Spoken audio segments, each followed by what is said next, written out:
A county road near Lindale is back open after a large warehouse caught fire early this morning. This started around 6:30 at Kayla's Furniture Warehouse along County Road 497 to the north of Interstate 20. KLTV7's Christine Guevara joined us live from the scene tonight.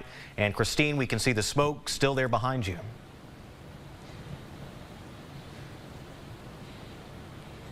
Hey Blake, smoke continues to rise above the building after crews completed the job around 11:30 this morning. And although the road is back open and the scene is cleared, caution tape still surrounds the warehouse.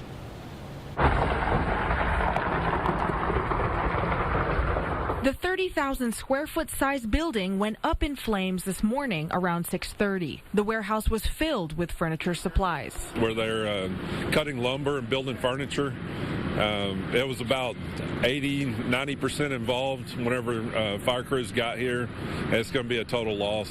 It took firefighters about 5 hours to put out the fire as the high winds made it difficult to extinguish. Hogue says no injuries were reported and the building was not occupied.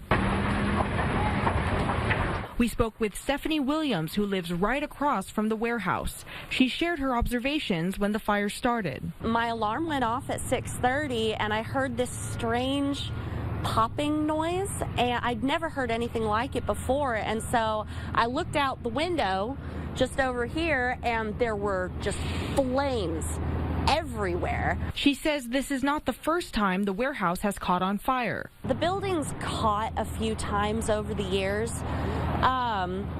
With all the sawdust and stuff they have, you know, sawdust goes up so fast. And then there have been some electrical fires. The Smith County Fire Marshal's office is still investigating where inside the building the fire may have started or how.